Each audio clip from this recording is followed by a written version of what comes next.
حضرت سیدنا امام اعظم ابو حنیفہ نعمان بن ثابت رضی اللہ تعالیٰ عنہ حنفیوں کے پیشوا اور مقتدا، جلیل القدر فقہ حنفی کے امام، بانی مبانی، آپ زمانہ طالب علمی میں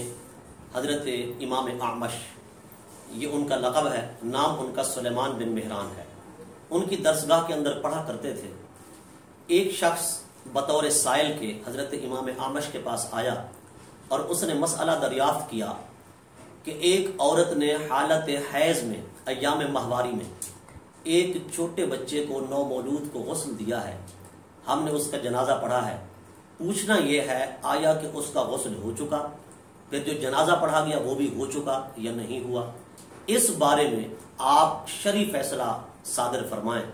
حکم شرع کیا ہے؟ حضرت امام اعمش رحمۃ اللہ تعالی علیہ تھوڑا سوچنے لگے، غور و فکر کے بعد آپ نے فرمایا کہ ایسا مسئلہ میرے ذہن میں ابھی تک مستحضر تو نہیں ہے، نہ اس کا جواب مستحضر ہے، آپ مجھے وقت دیں، میں تحقیق و تفتیش کروں گا، چھان بین کروں گا، ذخیرہ حدیث کے اندر دیکھوں گا، ادوار سابقہ کے اندر یہ مسئلہ پیش آیا کہ نہیں آیا، اگر آیا تو اس کا جواب کیا ہے، تو وہ میں ڈھونڈ لوں، پھر انشاءاللہ اس کا جواب پیش کر دوں گا۔ وہ سائل چلا گیا کہ میں کل تک حاضر ہو جاؤں گا۔ جب وہ کل حاضر ہوا تو حضرت امام اعمش رحمۃ اللہ تعالی علیہ نے اس سائل کو معذرت کر کے کہا کہ میں معذرت چاہتا ہوں، اس سوال کا جواب میرے پاس نہیں ہے، کیونکہ جتنا بھی ذخیرہ حدیث میرے دل میں ہے، میں بہت ساری احادیث کا حافظ ہوں، لیکن ایسا مسئلہ مجھے کسی حدیث میں نہیں ملا، اور نہ صحابہ کے دور میں پیش آیا، نہ نبی علیہ الصلوۃ والسلام کے دور پاک میں پیش آیا، لہذا اس سوال کا جواب میرے پاس نہیں ہے۔ آپ کے ساتھ پڑھانے والے ایک اور استاد تھے جن کا نام تھا حماد بن ابی سلیمان، وہ بھی اس مسئلہ کے جواب سے معذرت خواہ ہوئے۔ وہ سائل مایوس ہو کر جانے لگا تو ان عظیم دو محدثوں کی بارگاہ میں پڑھنے والا طالب علم، جس کو دنیا امام اعظم ابو حنیفہ کے نام نامی اسم گرامی سے جانتی ہے، آپ نے سائل کو دیکھا مایوس ہو کے جا رہا ہے، آپ نے اسے بلایا، قریب کیا، فرمایا تیرا سوال کیا ہے؟ اس نے کہا میرا سوال یہ ہے۔ آپ نے چند ہی لمحوں کے اندر فرمایا تیرے سوال کا جواب یہ ہے، جس عورت نے حالت حیض کے اندر ہونے کی صورت میں بچے کو غسل دیا، اس کا غسل بھی ہو چکا، جنازہ بھی ہو چکا، دوبارہ غسل دینے کی، جنازہ پڑھنے کی کوئی حاجت نہیں ہے۔ اس سائل نے کہا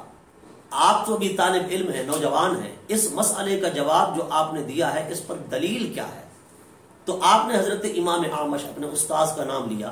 کہ میرے استاذ امام اعمش نے مجھے یہ بیان کیا ہے۔ اللہ اکبر! وہ سائل امام اعظم ابو حنیفہ کو، جو مستقبل میں امام اعظم بننے والے تھے، ما یقول اور ما یعون کے اعتبار سے جنہیں امام اعظم ابو حنیفہ کہا جانا تھا، وہ امام اعظم ابو حنیفہ رحمۃ اللہ تعالی علیہ آج اس مسئلہ کے استدلال کرنے کی وجہ سے، استنباط کرنے کی وجہ سے جس مقام کو پہنچنے والے ہیں،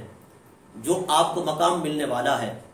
وہ قدرت کی طرف سے ایک بہت بڑا تحفہ اور عطیہ تھا۔ جب آپ اپنے استاذ کے پاس پہنچے تو سائل نے استاد صاحب کو یہ مسئلہ ذکر کیا، امام اعظم ابو حنیفہ سے پوچھا گیا تو آپ نے فرمایا وہ حدیث پاک جسے اما عائشہ صدیقہ رضی اللہ تعالی عنہا عروہ کو بیان کرتی ہیں، عروہ آپ کو بیان کرتا ہے، آپ نے مجھے بیان کی ہے کہ ایک دن نبی کریم صلی اللہ علیہ وسلم نے فرمایا اے عائشہ، یہ جو چٹائی پڑی ہے مسجد میں یہ مجھے لا کر دو۔ تو حضرت سیدہ عائشہ رضی اللہ تعالی عنہا نے عرض کیا یا رسول اللہ میں حالت حیض سے ہوں۔ تو آقا علیہ الصلوۃ والسلام نے فرمایا اے عائشہ، کیا تیرا حیض تیرے ہاتھوں میں تو نہیں آ گیا؟ تو اس حدیث پاک سے میں نے استدلال کیا ہے۔ تو امام اعمش کہنے لگے آپ نے یہ استدلال کیسے کیا؟ حضرت امام اعظم ابو حنیفہ نے فرمایا حضور وہ اس طرح کہ آقا علیہ الصلوۃ والسلام نے اما عائشہ سے صرف مسئلہ ہی نہیں بیان کیا، صرف حکم ہی نہیں ارشاد فرمایا، حضور نے اس جملے کے اندر ایک اصول بیان فرما دیا، ایک قانون بیان فرما دیا۔ وہ اصول و قانون یہ ہے کہ کسی بھی عورت کا حیض اس کے ہاتھوں میں نہیں آ جاتا، وہ ایام ماہواری میں، ایام حیض میں اگر وہ کوئی بھی کام کرنا چاہے، کھانا پکانا چاہے، کپڑے دھونا چاہے، کسی طرح کا کوئی کام کرنا چاہے، بالکل کر سکتی ہے، اس کے ہاتھ پاک اور صاف ہوتے ہیں۔ چونکہ اس چیز کا جو مقر ہے وہ اپنے مقر اور مقام میں ہے۔ حضرت امام اعظم ابو حنیفہ نے جب یہ اصول اخذ کیا، جب یہ قانون اخذ کیا اور آپ نے بتایا تو آپ کے دونوں استاذ بڑے خوش ہوئے۔ ایک استاد نے دائیں کندھے سے پکڑا، دوسرے نے بائیں کندھے سے پکڑا، کھڑا کر کے سینے سے لگایا اور دونوں زبان حال سے کہنے لگے یا معشر الفقہاء انتم الاطباء، اے فقہا کی جماعت تم تو طبیب ہو، حکیم ہو، ڈاکٹر ہو، نحن الصیادلہ، ہم تو محض میڈیکل اسٹور والے ہیں، ہمارے پاس احادیث کا ذخیرہ ضرور ہے پر ہمیں یہ پتہ نہیں ہے کہ کون سی حدیث سے کون سا مسئلہ اخذ کرنا ہے، کون سی حدیث سے کون سا اصول نکالنا ہے، یہ کام تو تم فقہا کی جماعت کا ہے۔ اب اس سے یہ بھی پتہ چلا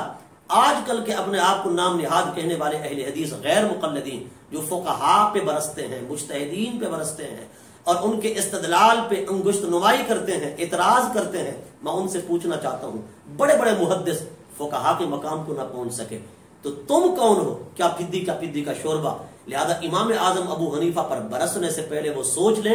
کہ امام اعظم فقیہ ہیں اور امام بخاری محدث ہیں۔ محدث کا وہاں ذہن نہیں پہنچتا جہاں ایک فقیہ اور مجتہد کا پہنچتا ہے۔ مجتہد اور فقیہ کی رسائی بہت بلند ہوتی ہے، اس پر خدا کا کرم ہوتا ہے۔